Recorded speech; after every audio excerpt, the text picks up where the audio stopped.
Assalamualaikum warahmatullahi wabarakatuh.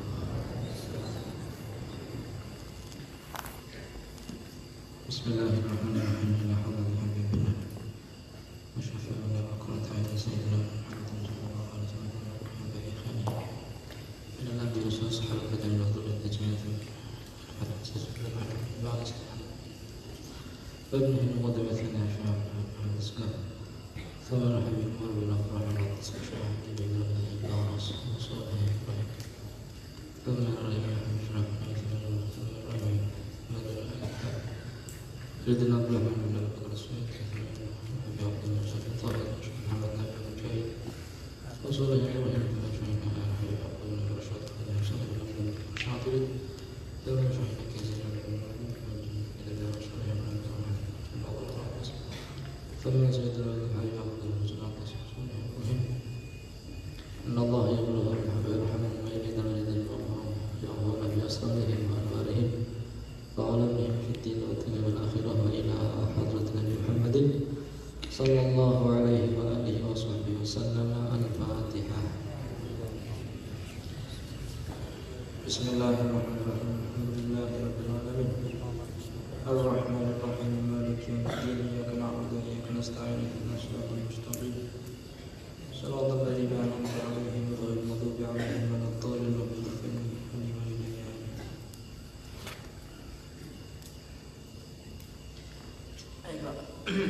Bismillahirrahmanirrahim. Radhiyallahu ankum.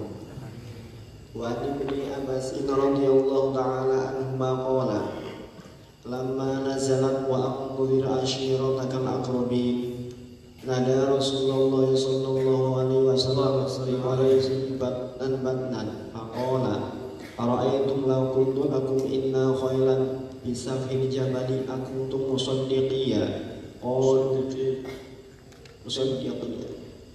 qalu la'amma jarabna 'alaika kidban qattu qala fa inni nadhir lakum baina yaday 'adzabin syadid faqala Abu Lahab taba'an laka ali hadza jama'tana fa anzalallahu tabbat yada Abi Lahab wa tab. Bismillahirrahmanirrahim. Alhamdulillahirabbil alamin wassalatu wassalamu ala sayyidil mursalin sayyidina wa habibina wa syafi'ina wa qurrati a'yunina wa maulana Muhammadin sallallahu alaihi wasallam wa ala alihi wa sahbihi ajma'in. Rabbi shrah li sadri wa yassir li amri wahlul 'uqdatam min lisani yafqahu qawli. Amma ba'd. Qala al-mu'allif rahimahullahu ta'ala nafa'ana bihi wa bi'ulumihi fid dharain amin. Wa 'an Ibni Abbas radhiyallahu ta'ala anhuma qala lamma nazalat wa anzir 'ashiratakal aqrabin nada Rasulullah sallallahu alaihi wasallam fi Quraisy batnan faqala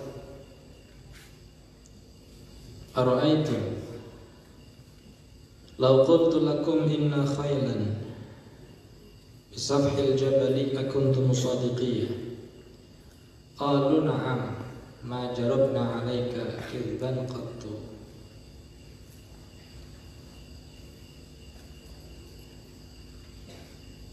Hadis masih dalam pembahasan tentang Rasulullah sallallahu alaihi wasallam. Beliau tidak pernah melakukan amaliyah ataupun perbuatan-perbuatan yang biasa dilakukan oleh orang-orang yang ada di zaman jahiliyah. Jadi sudah terjaga, sudah maksum. Di antaranya adalah hadis berikut ini, riwayat sahabat Abdullah bin Abbas radhiyallahu ta'ala anhuma. Berkata sahabat Ibnu Abbas, lamma nazalat wa anzir ashiratakal aqrabin, ketika ayat ini turun, yaitu wa anzir ashiratakal aqrabin, ayat niki perintah saking Allah Subhanahu wa ta'ala kangge Kanjeng Nabi supaya Kanjeng Nabi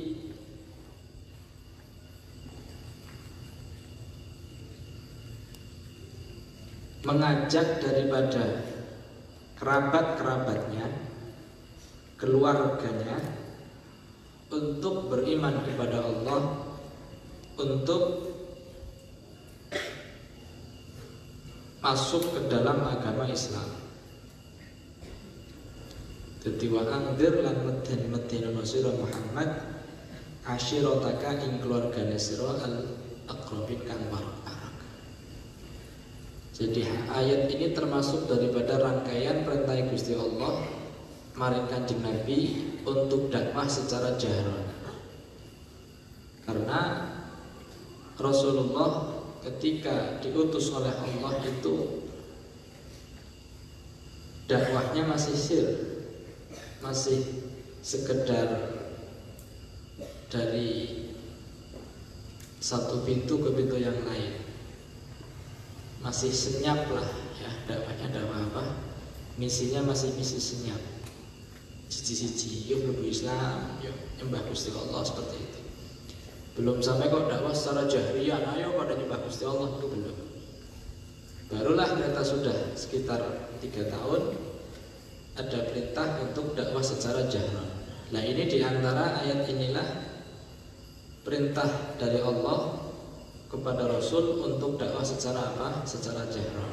Dan pertama yang diajak untuk masuk ke dalam agama Islam adalah kalangan keluarga terlebih dahulu. Wa anzir ashiratakal aqrabin. Ketika turun ayat ini, nada Rasulullah sallallahu alaihi wasallam fi Quraisyin batnan. Rasulullah memanggil suku Quraisy, sukunya Rasulullah sendiri, batnan secara satu kelompok dan satu kelompok. Artinya Batan itu di bawah kabilah. Jadi di dalam suku Quraisy itu ada Bani, ada Bani Fihir, ada Bani Adi, ada Bani Hashim, Bani Muttalib, seperti itu. Nah ini dipanggil, wahai suku Adi, wahai Bani Adi, wahai Bani Fihir, wahai Bani ini, Bani ini, secara Batan kayak wetangan maksudnya ya sak kabilah. Setelah mereka berkumpul, waktu itu dipanggil di bawah Jabal Abi Qubais, gunung yang terkenal di Mekah. Faqala ara'aitum law qultu lakum inna khailan bisafhil jabali akuntum musaddiqin.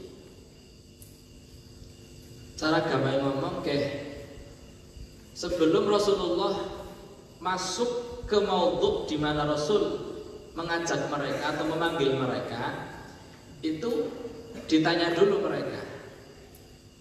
Pertanyaan sederhana, apa pendapat kalian? Coba jawab. Kalau seumpama aku kabarkan kepada kalian bahwa di bawah daripada gunung ini, yaitu Jabal Abi Qubais, terdapat apa namanya khail.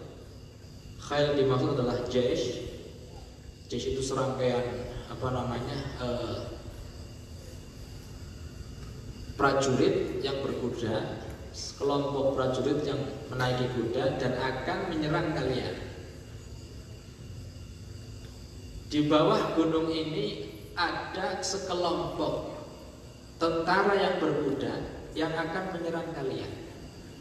Angger aku sing cerita kayak gue, aku untuk musaddiqiyah. Apakah kalian mempercayai aku? Paham ya? Jadi dites.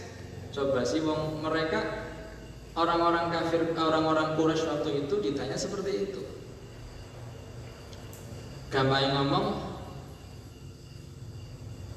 angger seumpama, ini contohin contoh seumpama. Angger telu tambah telu itu nyong sing ngomong percaya apa ora? Dadi lho. Artinya mereka orang-orang Quraisy sudah mengetahui tentang rekam jejak Rasul Shallallahu Alaihi Wasallam dari beliau kecil, bahwa tidak pernah Rasulullah mengatakan perkataan yang bohong, orang tahu goroh. Berbeda dengan orang-orang yang ada di masa jahiliyah waktu itu, tidak hanya sekedar bohong, orang hanya sekedar goroh, materi umum biasa, mengubur anak perempuannya hidup-hidup biasa, ya jahiliyah. Kanjeng Nabi takon, angger seumpama di bawah gunung ini ada jaysh yang akan menyerang kalian, apakah kalian percaya omongannya aku? Qalu na'am. Wah, percaya. Angger kanjeng ngomong Muhammad percaya. Ma jarabna 'alaika kidban qattu. Kami tidak pernah tidak pernah mengetahui bahwa kamu berbohong. Ora tau ngetes goroyon, jarabnya ngetes. Ma jarabna ora tau ngetes sama kita. Tidak pernah kami melihat kamu berbohong. Karena memang Kanjeng Nabi tidak pernah yang namanya apa? Bohong. Sampaikan Rasul ketika belum diutus, mereka orang-orang Quraisy, orang-orang Mekah sudah memberikan gelar khusus bagi Kanjeng Nabi, yaitu gelar Muhammad Al-Amin atau Muhammad orang yang paling bisa dipercaya, karena saking jujurnya Kanjeng Nabi. Artinya Nabi tidak pernah bohong, walaupun di situ bohong kecil tidak pernah. Mulanya Kanjeng Nabi anggernya ngomong kayak gitu percaya apa ora percaya. Anggernya ngomong seumpama itu buah yang berbuah itu jumlahnya 330, kira-kira percaya apa ora ngomong? Oh percaya. Saking wis apa niki sudah terbukti bahwa Rasul tidak pernah apa? Bohong. Ya wis, angger memang sampean percaya kabeh omongannya aku, jadi Kanjeng Nabi. Kalau memang kalian percaya dengan apa yang aku akan katakan, karena aku adalah orang jujur, sekarang aku akan mengatakan bahwa qala fa inni nadhirul lakum baina yaday 'adzabin syadid. Artinya Rasul langsung masuk ke maudhu'nya, ke apa istilahnya tujuan daripada mereka dikumpulkan. Karena ini perintahnya Allah. Ya kan Nabi mesti perintah Gusti Allah langsung, tidak menunggu nanti. Wahai orang-orang Quraisy, saya adalah utusan Allah, diutus dari Gusti Allah, diutus untuk mengajak kalian beribadah kepada Allah, menyembah Allah. Barang siapa yang tidak menyembah Allah, barang siapa yang tidak mau menuruti apa istilahnya seruanku, maka ada ancaman yang sangat nyata, ada adzabin syadid. Artinya ayo pada melu aku nyembah Gusti Allah, anggar orang pada nyembah Gusti Allah tetap ngafiri Gusti Allah, menyekutukan Allah dengan kalian menyembah berhala, maka di situ ada ancaman nyata, yaitu adzabin syadid. Neraka, diceritakan neraka lah, inilah dan lain-lain alhasil.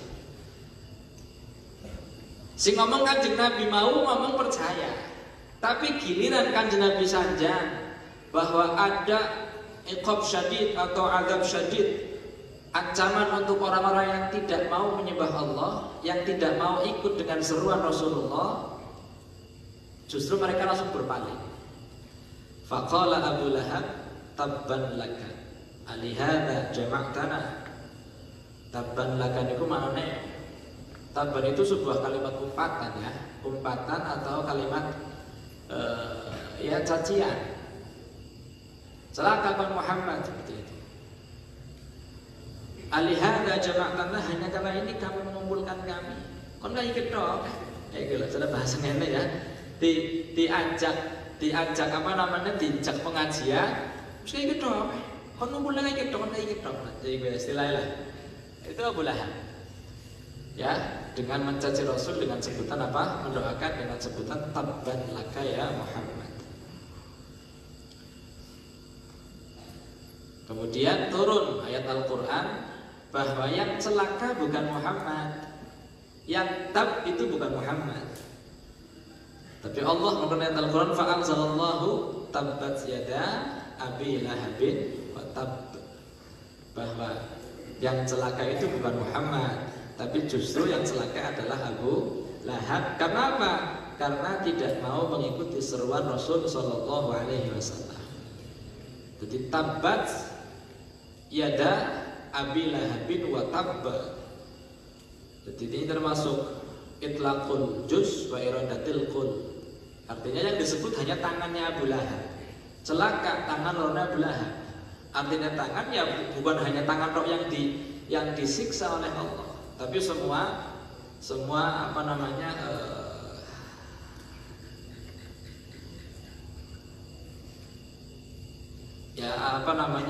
ya kuliahnya Abu Lahab. Jadi tidak hanya sekedar yang celaka, oh si celaka tangannya Abu Lahab dong.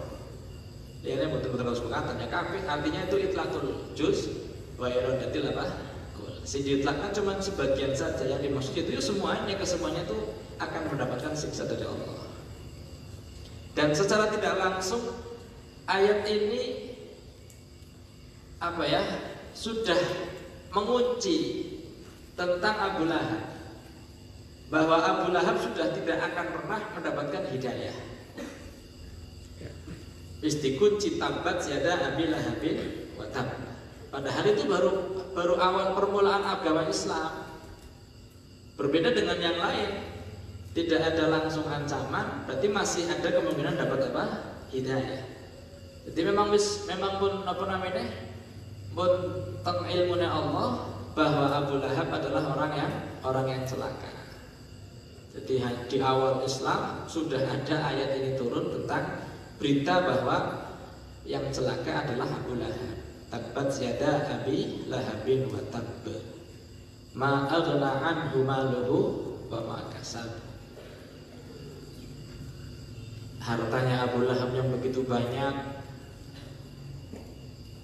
Wa kasab bermakna tafsir sebagian mengatakan aulad, harta dan keluarganya, pekerjaannya, jabatannya tidak berfungsi apa-apa, tidak ada manfaatnya apa-apa. Ketika seseorang sudah mendapatkan siksanya Allah, ma'aghna anhu, tidak mencukupi orang manfaat dibanding Abu Lahab, maluhu, hartanya, wa makasab. Saya selanaran zatalahab. Abu Lahab disiksa dari Allah dengan siksaan api yang lahab sing bulat-bulat. Dan tidak hanya Abu Lahab, tapi siapa? Wa ra'atahu hammalatal hatab. Istrinya Abu Lahab juga dinas dari Allah bahwa mereka berdua adalah orang yang celaka.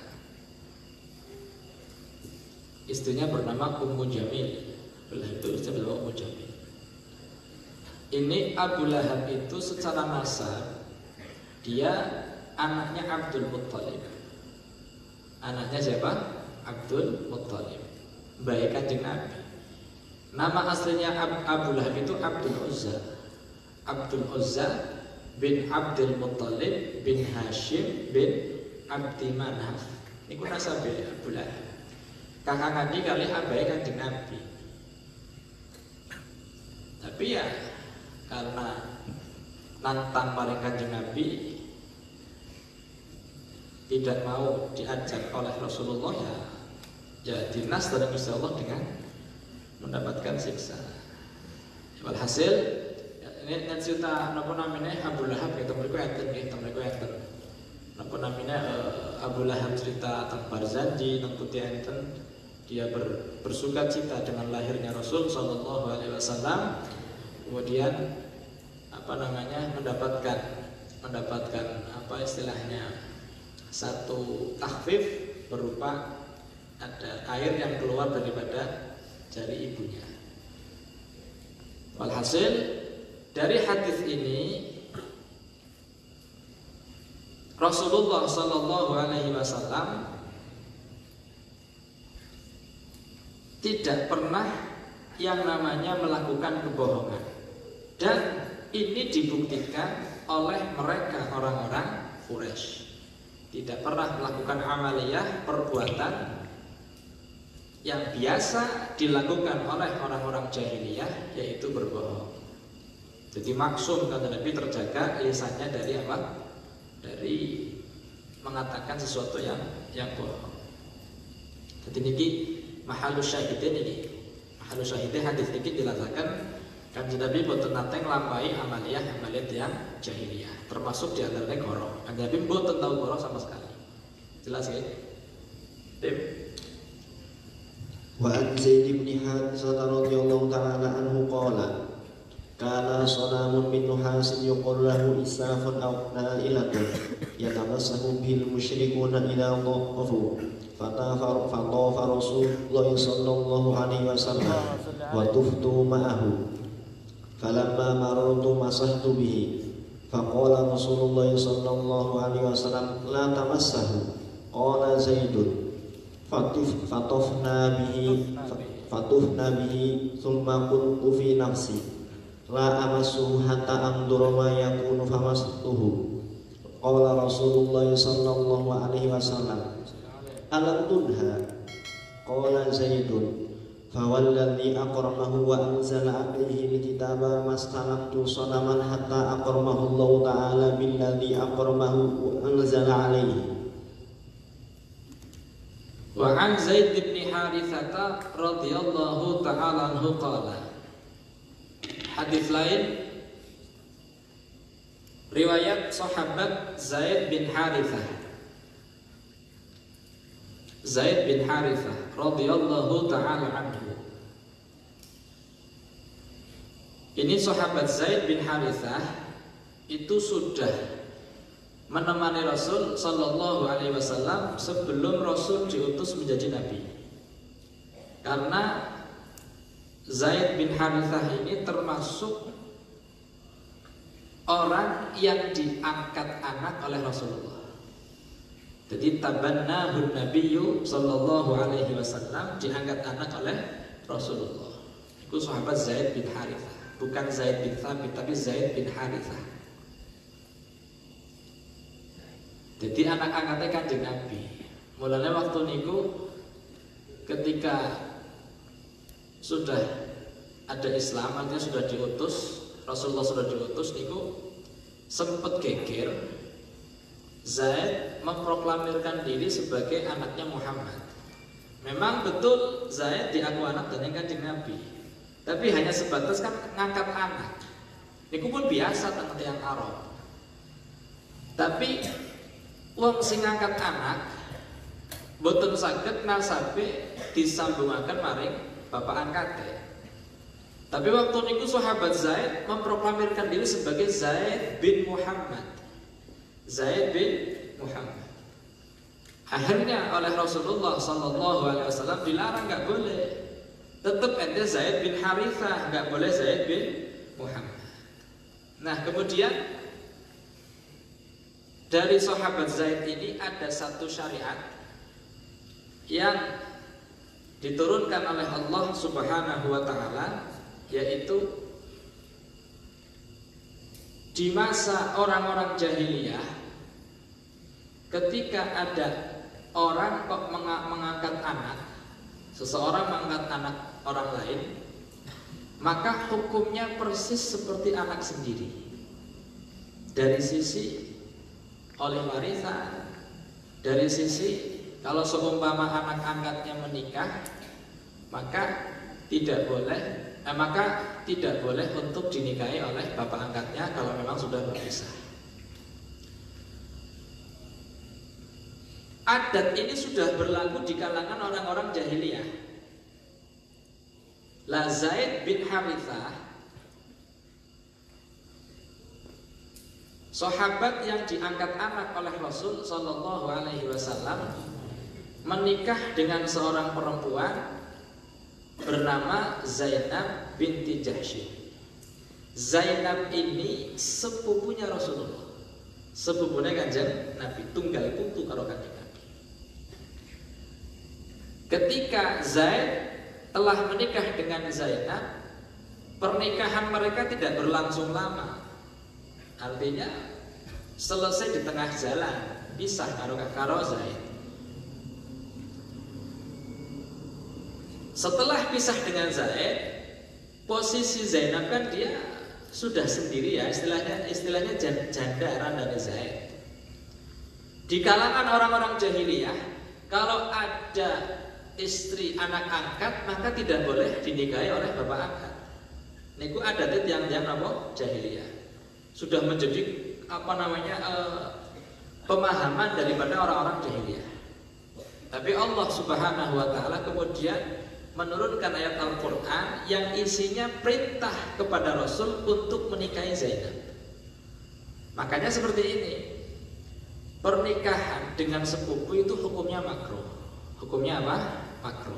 Itu termasuk qarabah qaribah, itu sepupu. Hukumnya makruh. Kalau qarabah ba'idah itu bagus, ajnabiyah lebih bagus.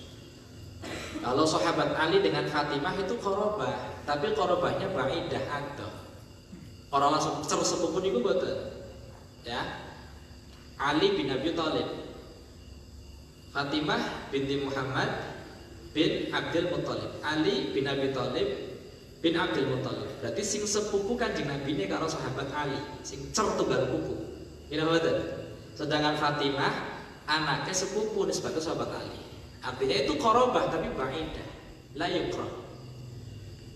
Kalau qarabah qaribah itu langsung cer sepupu niku makruh. Lah, Allah Subhanahu wa taala memerintahkan Rasul untuk menikahi Zainab, yang mana statusnya Zainab, satu, dia adalah sepupu Kanjeng Nabi. Yang kedua, dia adalah bekas istri anak angkatnya. Pertama, menikahi sepupu makruh, kan jadi lakoni kemakruhan. Panjenengan ngertos. Ada kalanya Allah Subhanahu wa taala memerintahkan Rasul untuk melakukan satu hal yang mana di situ ada tasyri'. Ada apa? Tasyri'. Mulangi maring umat. Pemahaman kepada umat bahwa ini tidak haram. Tidak apa? Tidak haram.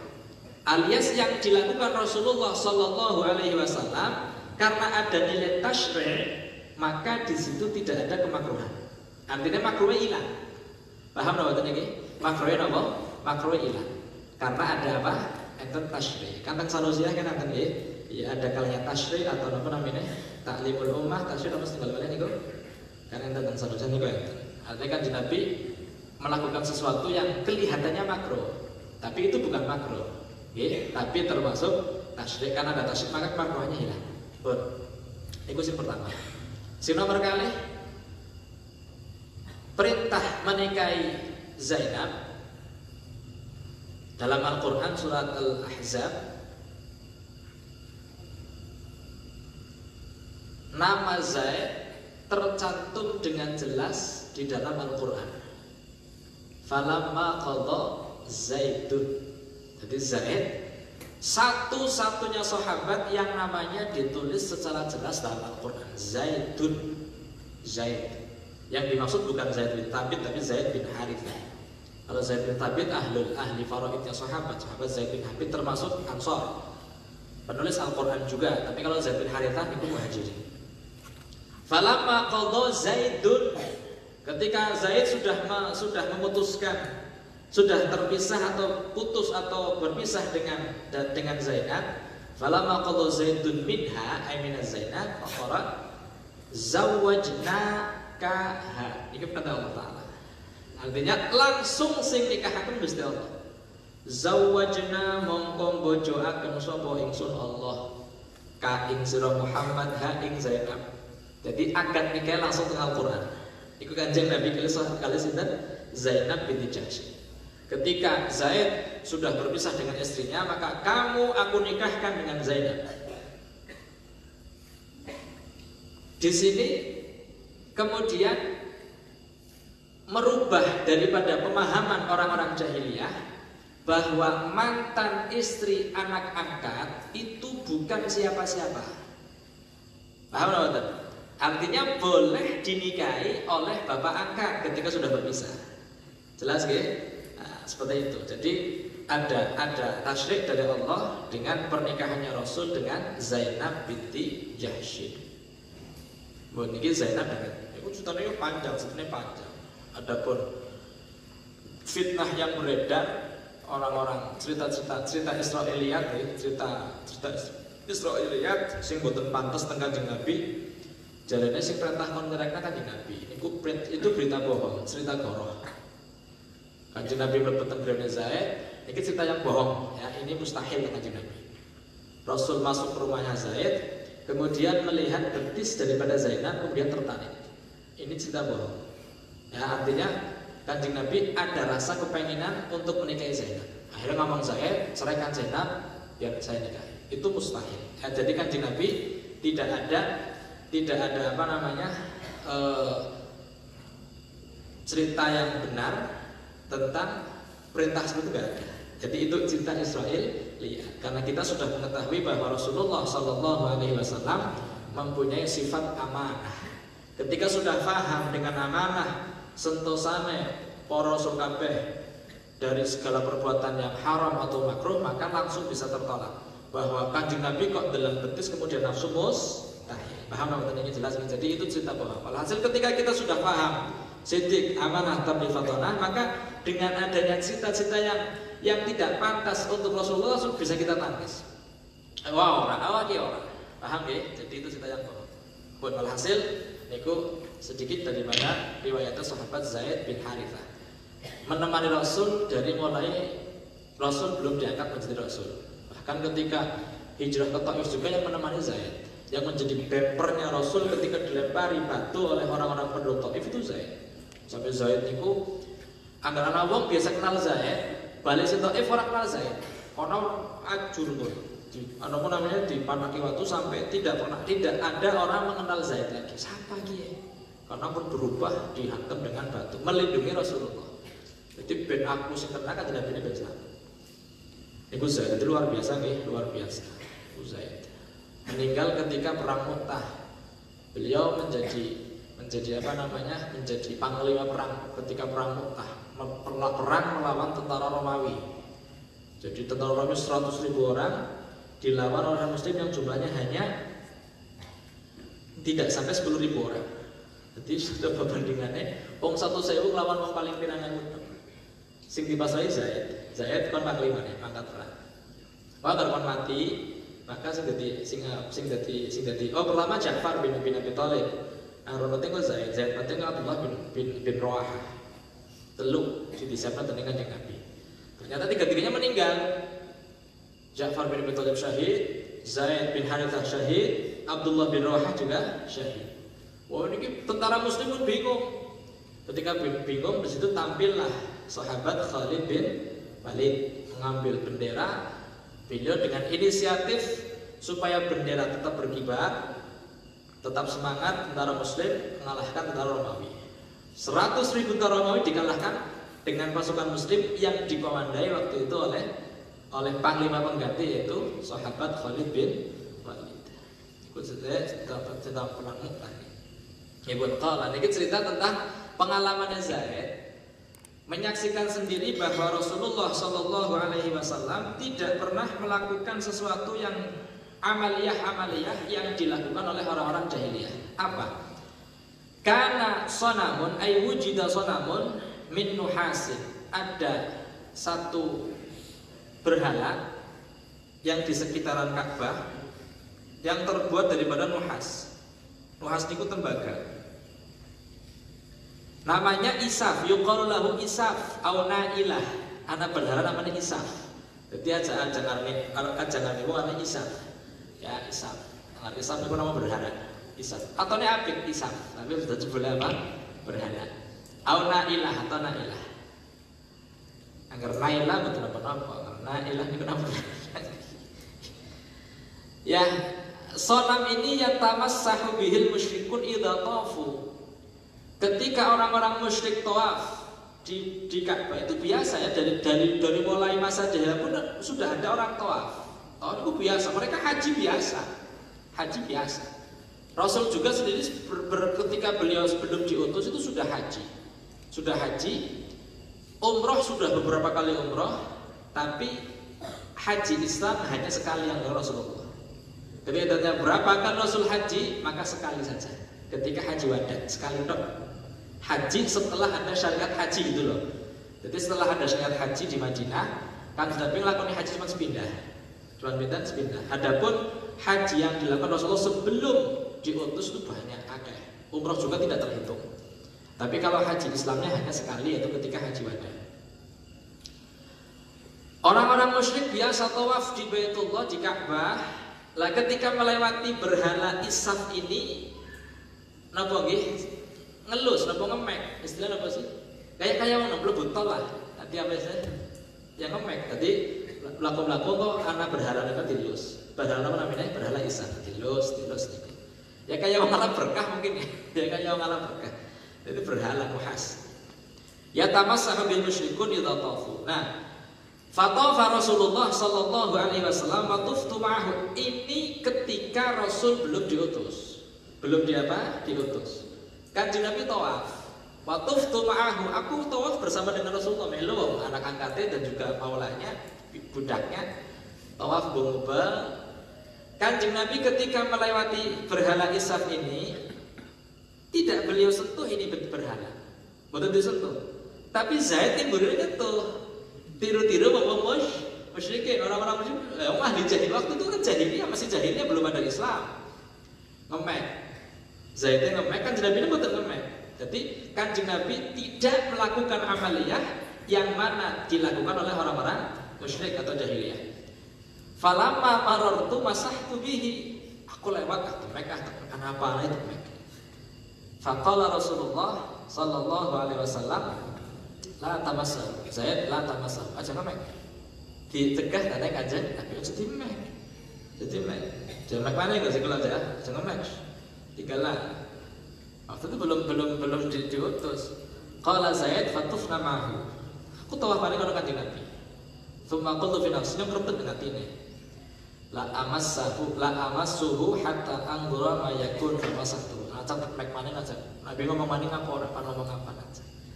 Kedua kalinya berputar, kan jenenge boten ngemek, Zaid ngemek maning. Dadi ngemek ya. Dadi ngemek. Ya kaya wong ngalah berkah lah, ya ngalah berkah. Ya kaya ngalah bagus. Akhirnya pripun? Qala Zaid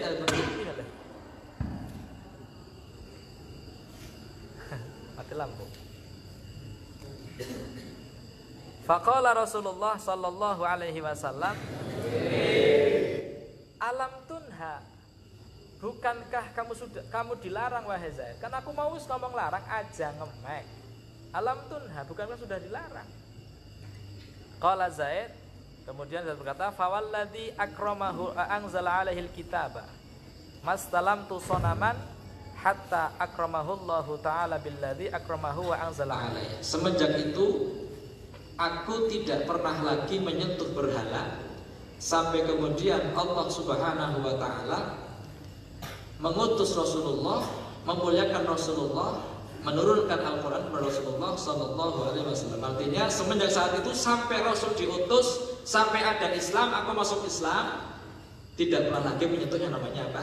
Berhala. Itu sahabat Zaid bin Harith. Alhasil dari hadis ini bisa kita pahami bahwa Rasul sallallahu alaihi wasallam tidak pernah melakukan amaliyah yang dilakukan oleh orang-orang jahiliyah. Rasulullah maksum terjaga dari perbuatan-perbuatan mereka. Wallahu a'lam.